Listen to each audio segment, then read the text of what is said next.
जगदीप धनखड़ के इस्तीफे के बाद देश का अगला वाइस प्रेसिडेंट कौन होगा? क्या ये होगा कोई दलित चेहरा या फिर मुस्लिम नेता?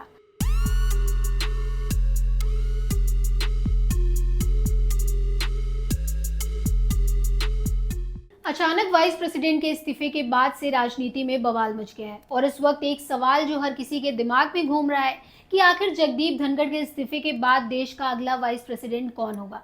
क्या ये होगा कोई दलित चेहरा या फिर मुस्लिम नेता?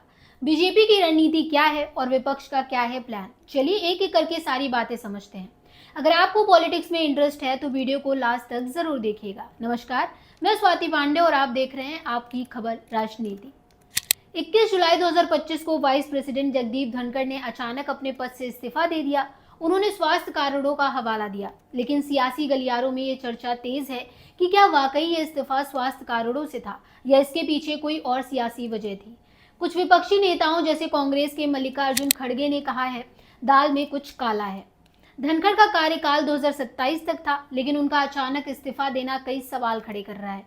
10 जुलाई को जवाहरलाल नेहरू यूनिवर्सिटी में उन्होंने कहा था कि वो 2027 तक अपने पद पर रहेंगे, लेकिन सिर्फ 11 दिन बाद ये इस्तीफा आया। आखिर क्या हुआ उन 3 घंटों में जब वो शाम 6 बजे राज्यसभा में थे और रात 9 बजे इस्तीफा दे दिया? क्या ये बीजेपी के अंदर खाने की रणनीति थी या फिर सरकार के साथ कोई तल्खी? ये सवाल अभी अनसुलझा है, लेकिन अब सारा फोकस इस बात पर है कि अगला वाइस प्रेसिडेंट आखिर कौन होगा। इंडिया के कॉन्स्टिट्यूशन के आर्टिकल 66 के अकॉर्डिंग वाइस प्रेसिडेंट का चुनाव संसद के दोनों सदनों लोकसभा और राज्यसभा के सदस्यों से मिलकर बने इलेक्टोरल कॉलेज के जरिए होता है। वोटिंग सीक्रेट बैलेट के जरिए होती है और सिंगल ट्रांसफरेबल वोट सिस्टम का यूज किया जाता है। आर्टिकल 68 कहता है कि वाइस प्रेसिडेंट के इस्तीफे या कार्यकाल खत्म होने के 60 दिनों के अंदर ही नया वाइस प्रेसिडेंट चुन लिया जाना चाहिए, यानी सितंबर 2025 तक नया वाइस प्रेसिडेंट चुन लिया जाएगा। निर्वाचन आयोग ने 23 जुलाई को इस प्रोसेस को शुरू करने की बात भी कही है। फिलहाल राज्यसभा के उपसभापति हरिवंश नारायण सिंह एक्टिंग चेयरमैन के तौर पर काम संभाल रहे हैं, लेकिन जल्द ही नए उम्मीदवार के नाम सामने आएंगे। सोर्सेस के अकॉर्डिंग बीजेपी इस बार वाइस प्रेसिडेंट पद के लिए एक ऐसा चेहरा लाना चाहती है जो जातीय और क्षेत्रीय समीकरणों को साध सके। खास तौर पर 2025 में बिहार और 2026 में पश्चिम बंगाल, असम जैसे राज्यों में होने वाले विधानसभा चुनावों को ध्यान में रखा जा रहा है। चलिए अब आपको बताते हैं वो नाम जो इस वक्त सामने आ रहे हैं। थावर चंद गहलोत। मध्य प्रदेश से आने वाले थावर चंद गहलोत दलित समुदाय से हैं। वो सामाजिक न्याय मंत्री रह चुके हैं और राज्यसभा में सदन के नेता भी रहे हैं। उनकी बेदाग छवि और संगठन में मजबूत पकड़ उन्हें मजबूत दावेदार बनाती है। आरिफ मोहम्मद खान। बिहार के वर्तमान राज्यपाल और उत्तर प्रदेश के बुलंदशहर से आने वाले आरिफ मोहम्मद खान एक मॉडरेट मुस्लिम नेता के तौर पर जाने जाते हैं। शाहबानो केस में उनके रुख ने उन्हें चर्चा में लाया था। अगर बीजेपी उन्हें चुनती है तो ये विपक्ष के लिए जवाब देना मुश्किल हो सकता है।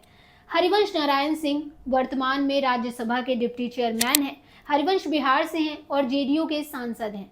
बिहार विधानसभा चुनाव को देखते हुए उनकी दावेदारी मजबूत है। एनडीए में उनकी स्वीकार्यता भी उन्हें एक सहज विकल्प बनाती है। रमा देवी बिहार की वरिष्ठ बीजेपी नेता जो शिवहर से सांसद रह चुकी हैं। उनके पति ब्रिज बिहारी प्रसाद की बिहार में दलित और पिछड़े वर्गों में मजबूत पकड़ थी, जिसे रमा देवी ने बनाए रखा है। बिहार के समीकरणों को देखते हुए उनका नाम भी चर्चा में है। नीतीश कुमार। सोशल मीडिया और कुछ राजनीतिक गलियारों में नीतीश कुमार का नाम जोर शोर से लिया जा रहा है। अगर नीतीश को वाइस प्रेसिडेंट बनाया जाता है तो ये एनडीए की एकता का बड़ा मैसेज होगा। बीजेपी के पास बहुमत है, लेकिन वो जातीय और क्षेत्रीय संतुलन को ध्यान में रख रही है। खासकर दलित और मुस्लिम चेहरों पर जोर देने की चर्चा है ताकि विपक्ष को जवाब देना मुश्किल हो। कांग्रेस और इंडिया गठबंधन ने भी वाइस प्रेसिडेंट चुनाव के लिए रणनीति बनानी शुरू कर दी है। अगर बीजेपी विपक्ष से परामर्श नहीं करती तो विपक्ष एक मजबूत उम्मीदवार उतार सकता है। वाइस प्रेसिडेंट का चुनाव सिर्फ एक कॉन्स्टिट्यूशनल प्रोसेस नहीं है, बल्कि ये बीजेपी और एनडीए के लिए एक सियासी मौका भी है। तो ये थी पूरी कहानी जगदीप धनखड़ के इस्तीफे से लेकर अगले वाइस प्रेसिडेंट की रेस तक। आपका क्या अनुमान है? क्या बीजेपी दलित चेहरा चुनेगी या मुस्लिम नेता को मौका देगी या फिर कोई सरप्राइज कैंडिडेट सामने आएगा? अपनी राय कमेंट में जरूर बताएं। मिलते हैं फिर एक और नए अपडेट के साथ, तब तक के लिए गुड बाय।